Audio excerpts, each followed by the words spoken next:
Welcome to this week's edition of Flashback Friday, your opportunity to get some good review by listening to episodes from the past that Jason has handpicked to help you today in the present and propel you into the future.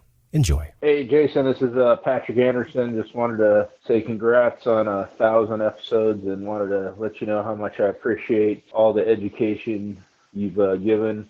Me personally, it's helped a lot. I just wanted to reach out and say thank you for everything you've done and appreciate all your help in real estate investing. Have a great day. Welcome to the Creating Wealth Show with Jason Hartman. You're about to learn a new slant on investing, some exciting techniques, and fresh new approaches to the world's most historically proven asset class that will enable you to create more wealth and freedom than you ever thought possible. Jason is a genuine self-made multimillionaire who's actually been there and done it. He's a successful investor, lender, developer, and entrepreneur who's owned properties in 11 states, had hundreds of tenants, and been involved in thousands of real estate transactions. This program will help you follow in Jason's footsteps on the road to your financial independence day. You really can do it. And now, here's your host, Jason Hartman, with the complete solution for real estate investors. Welcome, listeners from 165 countries worldwide. This is your host, Jason Hartman. Thank you for joining me today as I am coming to you from Palm Beach County, Florida. Yes, beautiful Florida. And, I have often wondered, maybe you can enlighten me by going to jasonhartman.com/ask, jasonhartman.com/ask, and enlighten me as to why Florida is the butt of some jokes. Not all jokes. But when we look at different states around the country, I'm sort of confused as to why Florida gets occasionally, not always, certainly, a bad rap. Why is that? Is it because of the hanging chads? Is it because of the election debacle from many years ago between George Bush and Al Gore? I don't know. I don't know what it is. But Florida does get kind of a funny bad rap. Today I knew I was in Florida. By the way, last night I arrived back from New York from the Venture Alliance weekend in New York City. And I got back, flew into Fort Lauderdale last night. And today I saw something I have never seen before that made me realize I was in the state of Florida. You ready? You ready for this one, folks? I was driving down a very beautiful green tree-lined highway, and on the other side of the road, the traffic was all stopped.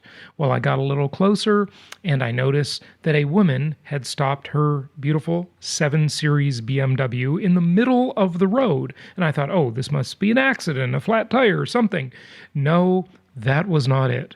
She was in front of her car, bending over, picking up what appeared to be, well, it didn't appear to me because on closer inspection I realized exactly what it was, an object that was about maybe 8 or 10 inches wide and maybe 10 or 12 inches long, kind of an oval-shaped object. You know what that object was? It was a turtle. Yes, it was a turtle in the middle of the road.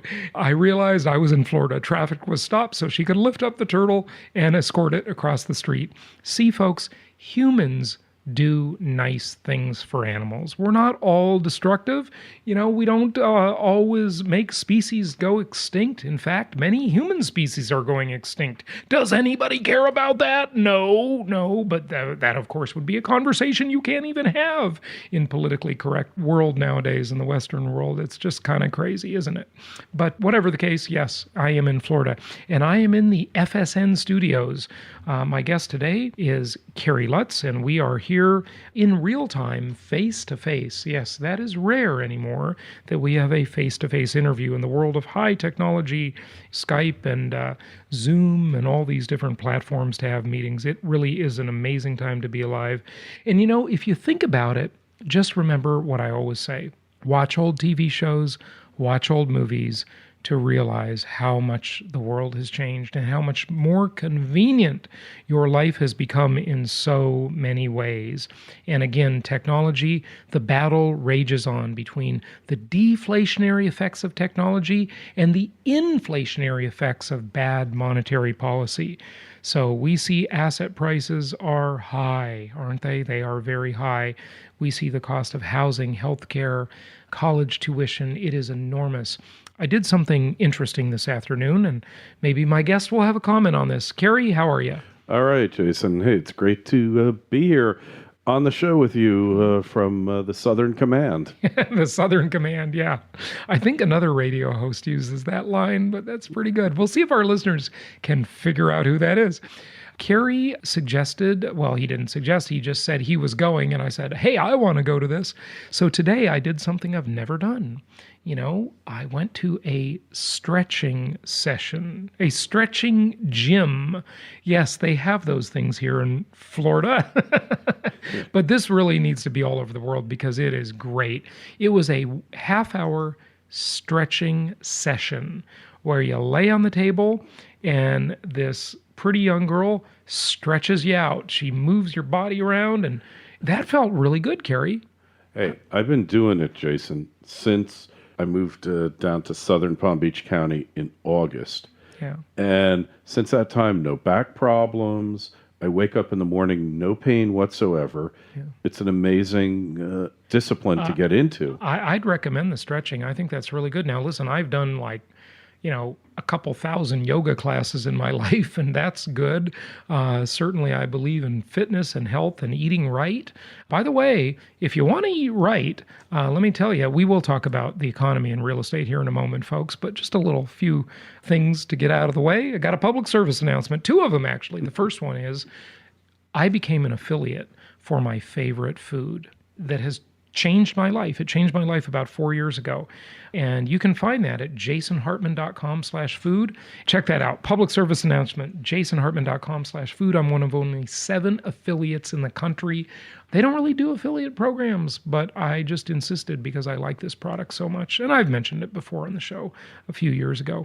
And a couple of you wrote me and told me how much you liked it, by the way. So check it out. jasonhartman.com/food. Save the capitalism here for a moment.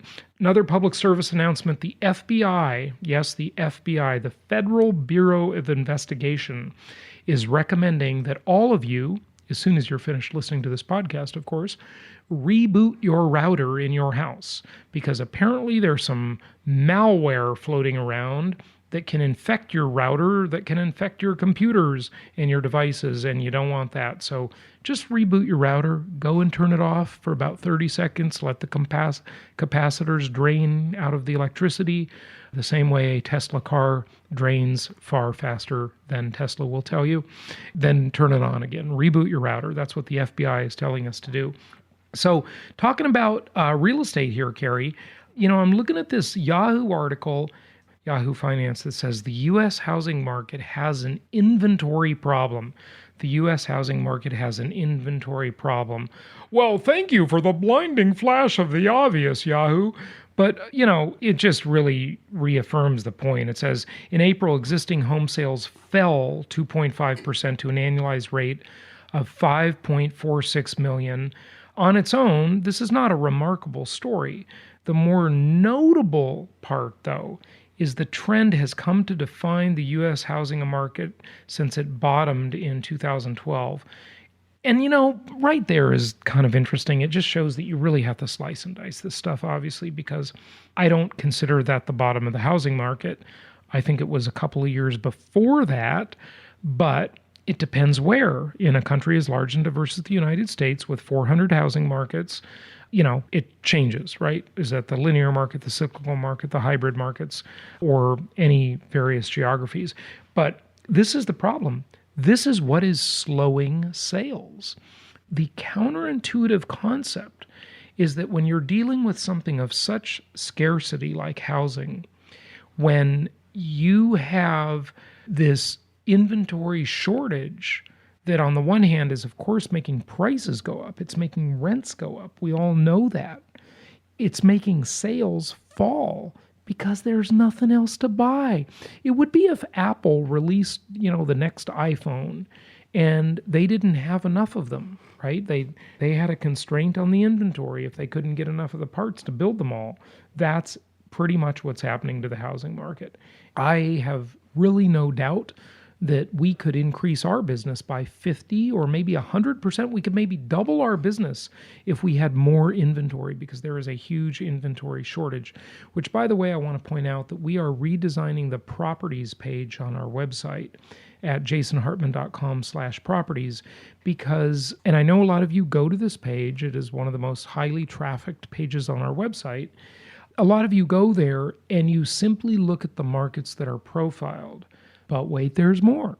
Because if you look at the map that's on the page and you hover over the various states on the map and you click on a certain state, you will see that there are many other, what I'll call, for lack of a better name, pocket markets, where we have other properties for sale that you can purchase. And they're great. We just don't have a lot of inventory in those markets. Well, we don't have a lot of inventory anywhere, frankly, because inventory is scarce. Yahoo agrees with us, right? Yahoo Finance. Inventory is scarce. And so you go there and you click on the map and you can look at some of the other markets that have even less inventory. But a lot of you don't see that. So I just want to make sure that I point that out to you, that there is more inventory if you look at the map at jasonhartman.com/properties, the map of the United States. Okay, Kerry, you host a very successful podcast. I've been on your podcast many times, Financial Survival Network. And on your shows, you've interviewed, I don't know, how many thousands of people now? Oh, God, we're over 5,000 episodes in the past 7 years. That's a lot. Okay, so you've talked a lot about cryptocurrencies and blockchain and all that kind of stuff, right? So have you talked about or looked at the non-monetary applications of blockchain? Oh, very much so. We went to the North American Blockchain Conference, which was held in Miami. I guess it's city of Miami, not Miami Beach, earlier in the year. And there was all sorts of security tokens that they were proposing, securitizing exotic cars, potentially securitizing real estate. I talked with the guys who were working hand in hand with Overstock.com to revolutionize stock trading. Because, look, if you can trade tokens instead of stocks, the transaction costs go down so dramatically. You don't need Goldman Sachs in the equation. You don't need Morgan Stanley, any of the other ones, JP Morgan. Tokenization of the markets and asset-backed tokens are going to be where it's at. We need a few more regulatory developments. Just one thing I want to throw in there on that. That almost smacks of another financial innovation that will become a derivative. And as you know, I know that many of you love my dopey kindergarten definitions of things. I call a derivative the thing about the thing. A very academic definition, by the way, folks. The thing about the thing. And could the token be the thing about the thing? You know, people talk about fiat money all the time, but stock is really a fiat instrument. It's, the stock certificate that nobody even has a certificate anymore. Well, the token is now the certificate of the stock certificate. It's just, I don't know. Well, in theory, at least. Now, let's forget about how they're screwing around with naked short selling and creating more shares in float than the company actually has. Let's just assume all markets are honest. In that case... Good luck with that assumption. We'll just assume for the purposes of our discussion. Then you can use a security token, and yes, it will be a derivative instrument effectively, but you can trade it on the blockchain. Other things I'm hearing about now, Sprott Global and several billion-dollar Canadian entities, along with the Royal Canadian Mint, are going to... Right now, they're selling gold on the blockchain, stored in the Royal Canadian Mint, audited quarterly, maybe even monthly.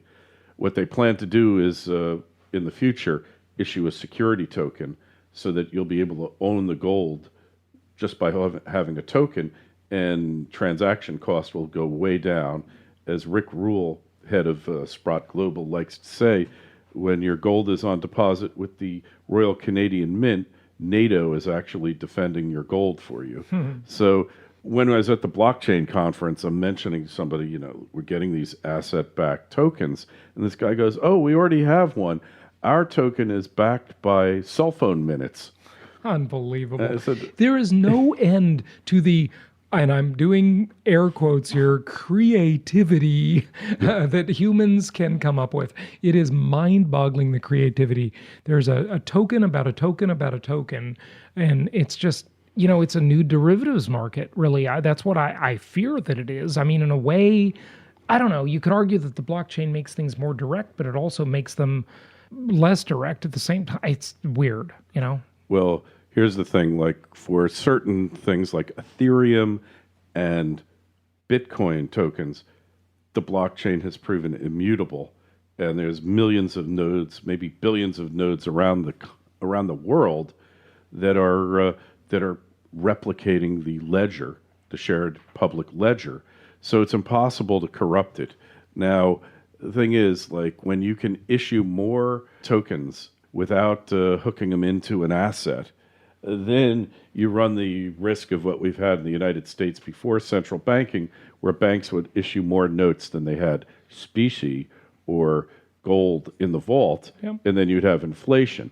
But presumably on the blockchain here, when a new ounce gets added to the Sprott, whatever they're calling it, and there's major corporations, it will be hooked into a thing on the blockchain, and you'll be able to buy.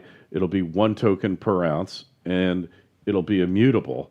But until we've proven it, we don't know that for sure. But this is the biggest commitment in precious metals to the blockchain. Well, you know what I haven't talked about metals much lately because there hasn't been much to talk about. But I used to talk about gold a lot, and I feared that my dear listeners were getting sick of that discussion. So I'll get on a thing for a while, and then I'll kick the habit eventually. So if you come in the middle of one of these things where I'm all, like there's 26 episodes on one sort of theme I keep talking about, but then I eventually grow weary of it and I talk about something else. So stick with me. Yeah, gold, interesting measuring stick. I always say about the precious metals, if you're going to, listen, I'm not a gold bug. I'm not that much of a believer in precious metals. But if you're going to put your money there, take physical possession. If you don't take physical possession, all you've got is a fiat. It's the same thing Kerry was talking about a minute ago about the certificates for the gold. Gold became too onerous to carry it around, right? So then they took it, put it in a vault, gave you a certificate, and all you have there is fiat money. That's all that is, that you got to have the thing, not the thing about the thing. Because whenever there's a thing about a thing, there's some level of corruption in there. It always turns out that way. And speaking of corruption, maybe that's a good segue into Dodd-Frank. Okay. Kerry, I didn't bring this up and say we should talk about Dodd-Frank a little bit, but this is worthy. I mean, we got a real estate investor audience here, right? And as you all know, I predicted that Dodd-Frank would be under some major pressure under the Trump administration. Trump has talked about that fairly significantly, and it looks like Congress just approved a bill to dismantle parts of Dodd-Frank, significant parts. And Dodd-Frank, of course, is this overcorrecting, very long, like 2,200-page bill that nobody reads. And, ask Nancy Pelosi, you got to pass the bill to see what's in it. Stupidity, right? And by the way, Nancy Pelosi, that idiot that she is, she was on talking about MS-13 again. Jason. Oh, she's a nice, Jason. She's a frickin' moron. She's age challenged, so shall we say? I think she was intellectually challenged all her life. She still thinks Bush is president, so give the lady cut her some slack here. Maybe after Pence is elected, she'll understand that Trump is now president. Yes, God. Folks, you can't make this stuff up. You can't write fiction this good. I mean, it was just ridiculous. After Trump made that comment about the MS-13, the vile, violent, disgusting MS-13 gang being animals, the media just completely lied. The leftist media just completely lied and misrepresented his remarks. I mean, it is shocking. I think it was George Orwell that said, in an era of universal deception, telling the truth is a revolutionary act. Okay? And yes, he did. This is not a partisan statement. I'm not like sticking up for Trump. I'm just sticking up for the truth because the truth actually matters. Okay? It is absurd. Folks, you just can't consume the mainstream media anymore. It's pathetic. It's truly pathetic. Hey, look, this has been going on a long time. I think that just large segments of the population, Jason, have figured this out. And, it's like that song they played at Trump rallies by Twisted Sister. We're not going to take it. And we just stopped taking it. Whether you call it red pilling, whether you call it awoke, whatever you want to call it, it's happening. And no wonder their audiences are dissolving into nothing. But well, you're talking about the left, right? That's true now, but the media, the mainstream media. Yeah, well, that's left also. I repeat myself. The left-wing mainstream media, the TASS news agency, right? Basically is what we've got. That's from Russia. With love. But remember the TASS news agency, folks? You got to watch some old movies and old TV shows, okay? And Pravda, the newspaper. And by the way, at our Venture Alliance Mastermind last weekend in New York City, I mentioned before that one of our speakers was David Mondras, who was a guest on the show. He gave a presentation about using the blockchain to prevent fake news. And that was just a fascinating presentation. I mean, I just love the discussions we have at the Venture Alliance. In fact, at this one, it was kind of an offbeat one because we really had a kind of a heated debate about property management and all that kind of stuff. It was quite interesting. The Venture Alliance is where things are kind of raw, and it just feels good that we can get in a room with really bright people and just hash this stuff out. And, a lot of times we're not agreeing about stuff, it's kind of an argument. And I think that's just super stimulating. I love it. I love it. Love it. Love it. I love it. I love it. Okay. So Dodd-Frank. Kerry, what are your thoughts on Dodd-Frank? Have you been following it lately? I heard that Dodd got franked a lot when they were both in Congress.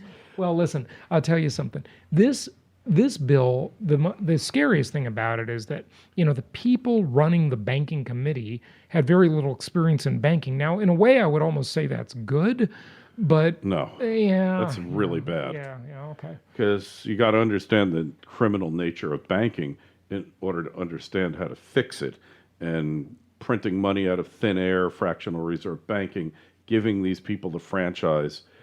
Look, whether it's one bank on a street corner or whether it's Bank of America, they all do the same thing. They print money. They extend credit, and by virtue of extending credit, they actually create money from scratch out of nothing. So and then this subject is something that, if you're new to the show, we've talked about this extensively over the last 1,006 episodes. But the concept of fractional reserve banking or fractional reserve lending, it could be called either one, is how money is created out of thin air by lending. Money is lent into existence, which is a very odd, difficult thing to get your head around. I mean, and even experts, when I had Bill Bonner on the show, and Bill Bonner I think of as just super bright, my favorite financial writer. Now, maybe he's just being, false modesty, I don't know, but he was very gentlemanly on the show, and he said, after all these years, I can't even really get my head around it. It's such an obscure scam that it really is hard to get your head around it, isn't it? Yeah, and that's the problem when you have idiots on these committees who are owned by the banks. The one thing that we all can agree on is that basically the whole system's corrupt. That's why it collapsed in 2008, and that's why it's probably going to collapse again at some point, and nothing's been done to address that. But the Dodd-Frank, what it did was consolidated the banks and gave them even more power, gave the too-big-to-fail banks even more market share, and made it impossible for the smaller banks to compete because they're so overregulated they can't afford the regulatory burden is too big for small players. And as I've said many times before, this is why you have almost zero startup culture in the world of banking and Wall Street. Because, think about how you have so much innovation in the markets, in virtually everything in our life. Guess where you don't have innovation? You don't have it in the university system, in colleges, right? because there's tons of regulation in the accreditation scam. Okay. You don't have it in banking. You don't have it in Wall Street. You don't have it in government because these are monopolies. They're monopolies that are protected. Yeah, absolutely. And that's a big part of the problem. And the more regulated it is, it becomes like a public utility, Jason, and you have no innovation. And then it becomes a stranglehold for the industry. Yeah. And the only way they can make money is by gobbling up smaller banks. So, look, any improvement, any rollback of the regulation on community banks and smaller banks, credit unions, is a plus, but it needs to go so much further. And we need to totally revamp the system. Unfortunately, I think it's going to take another collapse. Yeah, a lot of this stuff, it just takes kind of a revolution, and that revolution might be just an economic collapse or whatever. But so one of the things that's interesting here is you look at regulation and the discussion about regulation. So we talk often about how we want our clients to be investing in landlord-friendly markets. And interestingly, the linear markets and the hybrid markets that we recommend for investors are generally pretty landlord friendly, okay? Whereas the high risk markets, the cyclical markets, those are landlord unfriendly. They're tenant friendly. And listen, if we're going to be investing, we want to be investing in a place that is friendly to our cause as landlords. There's an old saying, and this is, if you teach your kids nothing about economics, teach them this. Supply and demand, they'll figure that out naturally because that's so obvious, right? But here's something you can teach them. Money always goes where it's treated best. Money always goes where it's treated best. And you should put your money where it's treated best. It's not treated best on Wall Street. It's, that's an insider's game, obviously. And it's not treated best in the landlord-unfriendly markets. Let me give you an example. The communists that run Seattle, the self-loathing, suicide-committing communists that run a place like Seattle, and listen, Seattle is only a poster child. This concept is certainly true in most of California, et cetera, right? They basically told mom and pop landlords, and by the way, one of our listeners, Christina, sent me this article, that criminals have to be accepted in your properties. You can't discriminate. Now, this is what they want to be the new protected class, right? That's great. So look, protected class should be based on immutable characteristics.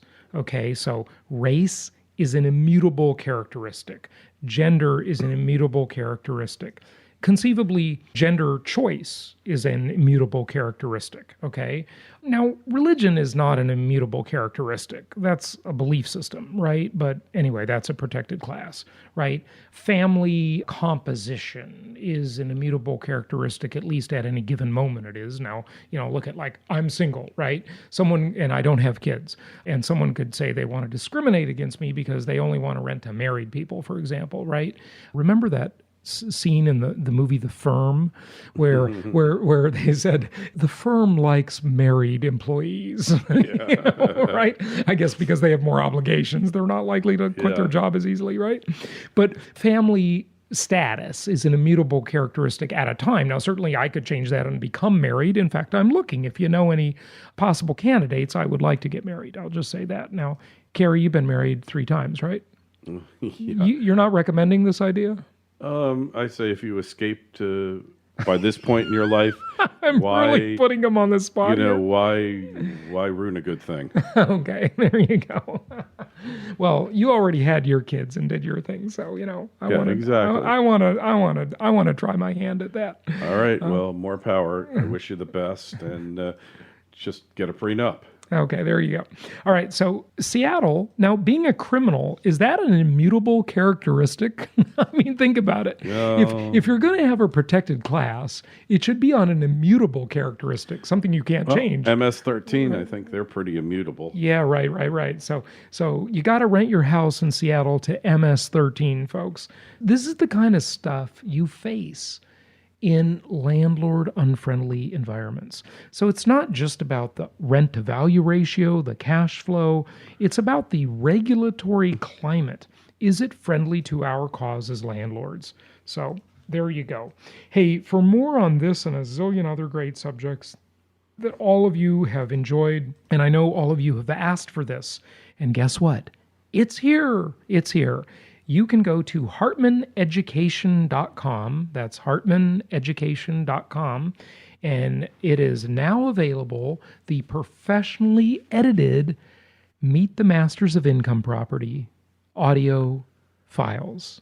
Okay? We intentionally did not offer the video because we know as podcast listeners, you, like yours truly here, you like audio files because they're portable. And guess what? That's what you've got, and they are available at a special price at hartmaneducation.com. You can get the Meet the Masters audio files. It includes everything with one exception. It does not include Ron Paul. Okay, because of course we hired Ron Paul to come and speak. He was great, but we do not have the publishing, the reproduction rights for Ron Paul. So it's got everything else. It was awesome. You'll hear John Burns. You'll hear just all of the other great speakers. You'll hear me. You'll hear everybody, and it's super good. So super good. How's that for a convincing thing to say? It's super good. So hartmaneducation.com. Check those out, and also do not take a tropical vacation because you're going on vacation with us. We're about to come out with an announcement of a totally new 2-day conference that we're offering first week of November in a tropical paradise. So stay tuned on that, and we're going to wrap it up. hartmaneducation.com for the Meet the Masters audio that is available now. We will look forward to talking with you on the next episode. Until then, happy investing, and thanks for listening. And Kerry, thanks for joining me. Anytime, Jason. My pleasure. Thank you so much for listening. Please be sure to subscribe so that you don't miss any episodes. Be sure to check out the show's specific website and our general website, hartmanmedia.com, for appropriate disclaimers and terms of service. Remember that guest opinions are their own, and if you require specific legal or tax advice or advice in any other specialized area, please consult an appropriate professional. And we also very much appreciate you reviewing the show. Please go to iTunes or Stitcher Radio or whatever platform you're using and write a review for the show. We would very much appreciate that.